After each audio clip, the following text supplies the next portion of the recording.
ஏன் லட்சுமி, இங்கே ஒன்று இருக்குது, இந்த வயல் உங்களுதா? ஆமாம் மல்லிகாமா, இதெல்லாம் என் மாமனார் அவர் சம்பாத்தியத்தில் வாங்கினது. இந்த வயல்லேருந்து இப்போ நாத்தெல்லாம் எடுத்து பக்கத்தில் அந்த பக்கம் இருக்குது பார்த்தீங்களா, தெற்கு சைடு, அங்கே தான் நடணும். சரி வாங்க அங்கே போகலாம். ஏன் லட்சுமி அக்கா, நான் வேணா இவங்க கூட சேர்ந்து நாற்று பிடுங்கவா?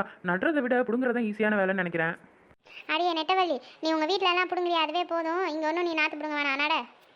இந்த கீதா, நீ இப்படிலாம் பேசிட்டு இருந்தா அப்புறம் மதியம் கஞ்சி கொடுக்க மாட்டேன் பார்த்துக்க. என்ன நெட்டவள்ளி இதுக்கெல்லாம் கோச்சுக்கிற? நாற்று பிடுங்கிறத விட நாற்று நடுறதான் ஈஸியான வேலை. வா நான் உனக்கு சொல்லித்தரேன். அதுக்கு தான் சொன்னேன், நீ சும்மா சும்மா கோச்சுக்கிறியே. இந்தாரி, உங்கள் 2 பேரையும் விட்டால் போதுமே, சும்மா ஏதாவது நொய் நொயின்னு பேசிகிட்டு இருப்பாளுங்க. போங்க, வெயில் வரதுக்குள்ளே வேலையை தொடங்குறதுக்கு. ஆமாம் மல்லிகாமா சொல்கிறது கரெக்டு தான். சரி லட்சுமி, இவளுங்களை இப்படி பேச விட்டா பேசிக்கிட்டே இருப்பாங்க. நீ இடத்து காட்டு, நட போகலாம். ஒரு வாய் கஞ்சி குடிக்கிறதுக்காக இவகிட்ட என்ன பேச்செல்லாம் வாங்க வேண்டிய கிடக்கு. தேச்சி என்ன பொழப்போவோ. ஆஹா, எவ்வளோ கண்ணுக்கு குளிர்ச்சியா பச்சை பச்சைன்னு பசுமையாக இருக்குது வயல்லாம். எங்கே இந்த பக்கம்லாம் வந்தால் தானே இதோட அருமை தெரியும். நீ மட்டும் ஊன்னு சொல்ல நெட்டவழி. டெய்லியும் காலை 1 மணி நேரம், ஈவினிங் 1 மணி நேரம் வாக்கிங் மாதிரி வந்துட்டு போயிடுவோம்.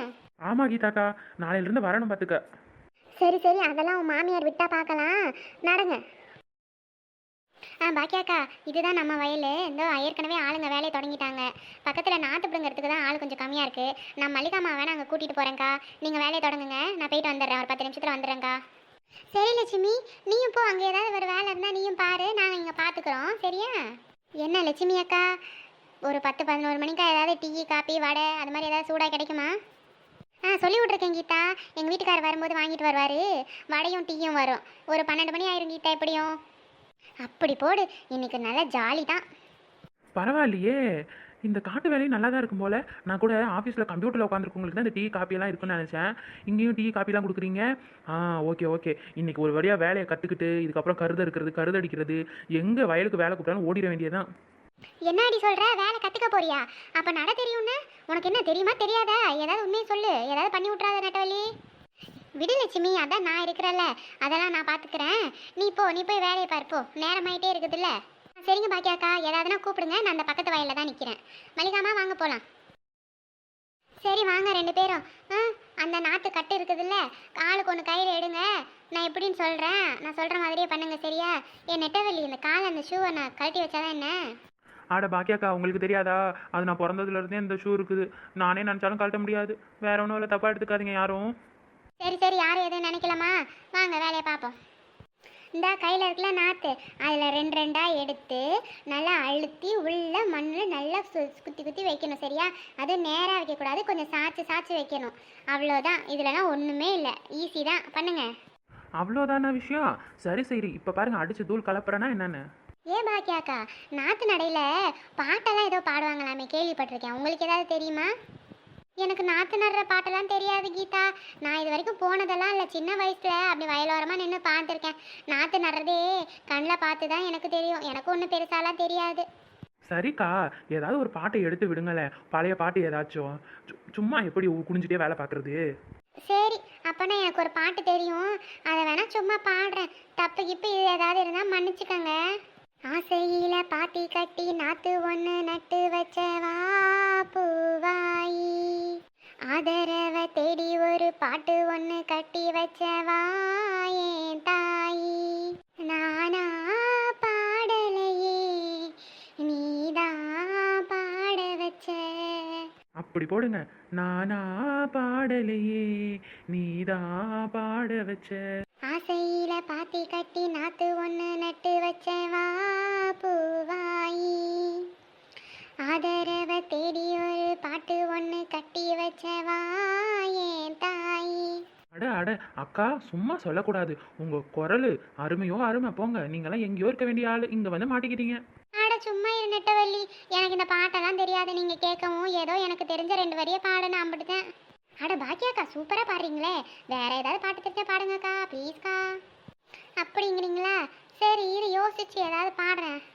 ஏ சம்பனாத்து சரக்காத்து மச்சா சல்லுன்னு தான் வீசுதுங்க அங்கம் பூர, மச்சா சல்லுன்னு தான் வீசுதுங்க அங்கம் பூர.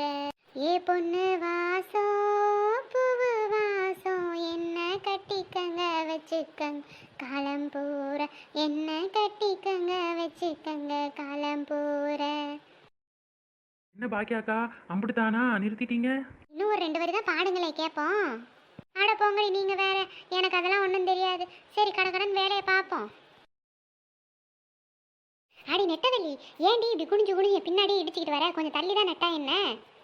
அட சாரி கீதாக்கா, அப்படியே நட்டுக்கிட்டே வந்தானா ஒரு ஆர்வத்தில் தெரியாமல் அடிச்சிட்டேன், மன்னிச்சுக்கோங்க.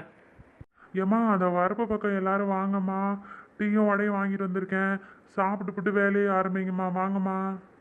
சரிங்கண்ணே, நீங்கள் போங்க, நான் வந்துடுறோம் நாங்கள். சரி சரி வாங்க வாங்க, டீயும் வடையும் ஆறிட போது, போகலாம். கீதாக்கா அவசரத்தில் பார்த்து விழுந்து விழுந்து எந்திரிச்சு வந்துடாத, பார்த்து வா, பொறுமையா வா. சரிடி வாங்க வாங்க, சீக்கிரம் போயிட்டு வருவோம். இந்தாங்கம்மா, ஆளுக்கு ஒரு வடை எடுத்துக்கோங்க. நான் வடையை சாப்பிட்டுவிட்டு இந்த டீ வச்சுருக்கேன், ஆடுறதுக்குள்ளேயும் குடிச்சிருங்க சரிங்களா? நான் இந்த பக்கத்து வயலுக்கு போயிட்டு அங்கே ஆம்பளையாங்க தான் நிற்கிறாங்க, அவங்களுக்கு டீயும் வடையும் கொடுத்துட்டு வந்துடுறேன். சரி லட்சுமி அக்கா, போயிட்டு வாங்க. ஆஹா, வடை நல்லா டேஸ்ட்டாக இருக்கே. எந்த கடையில் வாங்கினாருன்னு இல்லையா நன்ன? அட நெட்டவள்ளி, பருப்பு வடை டேஸ்ட்டை பார்த்தா உனக்கு தெரியல, சுந்தரி கடையில் தான் வாங்கியிருக்காரு. ஓஹோ அப்படியா, அப்போனா சோமிக்கிட்ட சொல்லி நாளைக்கு ஒரு 5-6 வடை வாங்கிட்டு வர சொல்லணும். நல்லா தான் இருக்கு. ஆமாம் நெட்டவள்ளி, கேட்கணுன்ட்டு இருந்தேன். நேற்று ஏதோ பால் அடுப்பில் வச்சுட்டு போனேன், நீ என்னாச்சு? அடா அந்த கதையக்கா கேட்குறீங்க நீங்கள் வேற. நேற்று கரெக்டாக நான் வீட்டுக்கு போகிறேன், சோமும் வர்றாரு, என் மாமியார் பால் எடுத்து நடு வீட்டில் வச்சுட்டு உட்காந்துருக்கு. பாலெல்லாம் பொங்கி கீழே போயிடுச்சுன்னு ஒரே சண்டை. அப்புறம் சோமுக்கிட்டையும் கூப்பிட்டு சொல்லிச்சு. அவர் மாமியார் மருமக சண்டையில் என்ன இருக்காதுன்னு சொல்லிட்டு போயிட்டாரு. அப்புறம் என்னாச்சு? அப்புறம் என்ன நடக்கும், என் மாமியார் கிளவி காலை வந்து மன்னிப்பு கேட்கலான்னு கூப்பிட விழுந்துட்டேன். அடிப்பாவி, காலெல்லாம் விழுந்தா மன்னிப்பு கேட்ட? என்ன விழுந்து என்ன பிரயோஜனம்? நம்ம தான் மறுபடியும் தப்பு பண்ணுவோம், திருந்த போகிறோமா என்ன? ஏன் நெட்டவள்ளி, உன் மாமியார் என்ன பண்ணுறா வீட்டில்? ஆமாம், உன்னை எப்படி விட்டா? வயல் வேலைக்கு விட மாட்டாளே அவ? நான் முன்னாடியே சொன்னா தானே விட மாட்டாங்க. நான் காலையில் ரெடியாகி வரும்போதுல சொல்லிட்டு வந்தேன், அதனால எதுவும் சொல்லலை, போ போ அப்படின்ட்டாங்க. சரி சரி, எல்லாரும் டீயை குடிச்சிட்டு போவோம். ம், ம், ம், ம். ம், ம்.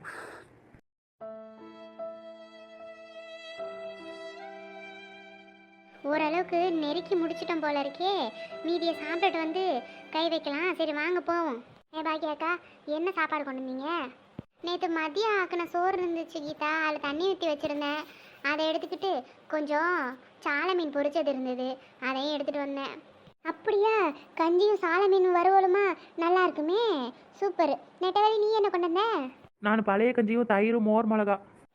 இந்த மோர் மிளகாக்கு தான் காலையிலேருந்து சோறு தர மாட்டேன்னு சொல்லிட்டு இருந்தியாக்கும். சரி வாங்க போகலாம். எங்கே நம்மலாம் வந்துட்டோம், லட்சுமி அவங்க வீட்டுக்காரே இன்னும் காணோம். அவள் சோறு எடுத்துகிட்டு வந்த மாதிரி தெரியல பாக்கியா. ஒரு வேளை வீட்டுக்கு இதுவே போவாங்கன்னு நினைக்கிறேன் மதிய சாப்பாட்டுக்கு. அப்படியாம்மா? அவள் ஒன்றுமே சொல்லலையே, எடுத்துகிட்டு வரலன்னா என்ன? அதான் நம்ம கொண்டு வந்திருக்கோம்ல, வந்தால் சேர்ந்து சாப்பிட்லான்னு பார்த்தேன். பாக்கியாக்கா, எல்லாரும் சாப்பிட்றீங்க போல இருக்கே. வா லட்சுமி, இந்த உனக்கு தான் வெயிட் பண்ணிட்டு இருக்கோம், இன்னும் சாப்பிடலவா, சாப்பிடுவோம். இல்லை பாக்கியாக்கா, நான் வீட்டில் சோறு காலையிலே வடிச்சு வச்சுட்டு தான் வந்தேன். இப்போ நானும் அவருன்னு கொஞ்சம் நேரத்தில் கிளம்பிடுவோங்க்கா. ஒரேடியாக வீட்டில் போய் மதிய சாப்பாடு சாப்பிட்டுக்குறோங்க்கா. நீங்கள் சாப்பிடுங்கக்கா. அப்படியா, வீட்டுக்கு போறியா? சரி சரி. அப்புறம் பாக்கியாக்கா, நீங்கள் எல்லோரும் சாப்பிட்டுட்டு கிளம்புறதுனா கிளம்புங்கக்கா.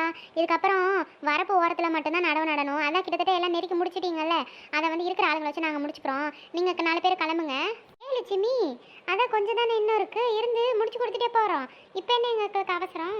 இல்லைக்கா, போக போக வெயிலும் ரொம்ப அதிகமாக இருக்கும். இல்லை பரவாயில்லக்கா, நான் பார்த்துக்கிறேன். நீங்கள் சாப்பிட்டுட்டு கிளம்புறீங்களா? அப்படிங்கிறியா? சரி சரி பரவாயில்ல. அப்போ உனக்கே ஓகேனா நாங்கள் சாப்பிட்டு வீட்டுக்கு போகிறோம். சரி பாக்கியாக்கா. சரி மல்லிகாம்மா, பார்த்து சாப்பிட்டு பொறுமையாக வீட்டுக்கு கிளம்புங்க. வெயில் ரொம்ப வரதுக்குள்ளே வீட்டுக்கு போங்க. நான் சாயந்தரமாக வந்து பார்க்குறேன் எல்லாத்தையும். என்ன லட்சுமி அக்கா, உங்களுக்கு என்ன ஜாலியாக இருக்கீங்க? புருஷனை முன்னாடி சேர்ந்து வீட்டில் போய் மதிய சாப்பாடு சாப்பிட போறீங்களாக்கும்? அட நீ வேற நெட்டவள்ளி, சும்மா இரு. சரி எல்லாரும் பொறுமையாக சாப்பிடுங்க, நான் அந்த கிளம்புறேன். எப்பாடா, அப்போ சாப்பிட்டுட்டு வீட்டுக்கு போகலாமா? ரொம்ப சந்தோஷம்டா சாமி. நான் கூட வெயில் எப்படி நிற்க போகிறோன்னு யோசிச்சுட்டு இருந்தேன். நல்ல வேலை லட்சுமியே வீட்டுக்கு போக சொல்லிட்டேன். சரி எல்லாரும் சாப்பிட்டுட்டு கிளம்புவோம். அப்போ பாக்கியா, லட்சுமி கூலி இதுவே தரேன்னு சொன்னா அதெல்லாம் ஒன்றும் வேணான்னு சொல்லிடலாம் சரியா? பாவம் அவளே கஷ்டத்தில் இருக்கா, நம்மளால் முடிஞ்ச உதவின்னு வச்சுப்போம், காசெல்லாம் இதை வாங்க வேணாம். சரிங்க மல்லிகாம்மா, நானும் அதான் நினச்சிட்ருக்கேன். பாருங்கள், அவளே காலையில் எல்லாருக்கும் டீ வடைன்னு வாங்கி கொடுத்தா, இந்த இப்போ பாதி நேரத்து வேலையோட கிளம்புங்கன்னு சொல்கிறா. இதுக்கு எதுக்கு காசு வாங்கிட்டு? வேண்டாம் வேண்டாம். என்ன இப்படி சொல்கிறீங்க எல்லாரும்? அதெல்லாம் எனக்கு தெரியாது. அந்த அக்கா காசு கொடுத்தா நானும் வாங்கிடுவேன்ப்பா, நீங்கள் வேணால் வாங்காமல் இருங்க. கீதா, நீ மட்டும் திருந்தவே திருந்தாத சரியா? நான் இப்போ என்ன தப்பாக சொல்லிட்டேன்? பார்த்த வேலைக்கு கூலி கொடுத்தா யாராவது வேணான்னு சொல்லுவாங்களா? உங்களுக்கு வேணான்னு சொல்லிக்கோங்க, அந்த காசு வந்தால் என் வீட்டு செலவுக்காகும். சரி கீதா, நீ வாங்கிக்க. உன்னை யாரும் இப்போ வாங்க வேணாம்னு சொல்லலை சரியா? கூலி கொடுத்தாலும் நீ வாங்கி நீ வீட்டு செலவுக்கு வச்சுக்க. சரிங்க, எல்லாரும் சாப்பிடுங்க. சாப்பிட்டு வீட்டுக்கு கிளம்புவோம். எப்பாடா, என்னதான் வீட்டில் இருந்து சோறாக்கி சாப்பிட்டாலும் ஹோட்டலுக்கு போய் விதவிதமாக சாப்பிட்டாலும் தென்னை மரத்து நிழல்ல வயக்காட்டில் உட்காந்து பழைய கஞ்சி கொடுக்குற டேஸ்ட்டே வேற தான். கரெக்டாக சொன்ன பாக்கியா, அந்த காலத்துலலாம் டெய்லி மதிய சாப்பாடு தோட்டத்தில் தான். ஹலோ லேடிஸ், என்ன மாறி மாறி ஓவராக பேசிகிட்டு இருக்கீங்க? ஏன் ஒரு பெரிய ஹோட்டலுக்கு கூட்டிகிட்டு போய் பிரியாணி, சிக்கனு, பரோட்டா, ஃப்ரைட் ரைஸ்னு வாங்கி கொடுத்தா சாப்பிடாமையா போவீங்க? அது என்ன இதை விட டேஸ்ட்டு கம்மியாகவா இருக்க போகுது? அட லூசு கீதாக்கா, அவங்க அப்படி சொல்ல வரல. என்னதான் இருந்தாலும் இந்த இயற்கையை ரசிச்சுட்டே சாப்பிட்றது அது தனி சுகம் இல்லைக்கா. உனக்கெல்லாம் எங்கே புரிய போகுது போ. சரி, சாப்பிட்டுட்டு இப்படியே உட்காந்துருந்தா என்ன? சரி வாங்க எல்லாரும் கிளம்புவோம். அப்படியே போகிற வழியில் லட்சுமியை பார்த்துட்டு சொல்லிட்டு போயிடுவோம் வாங்க.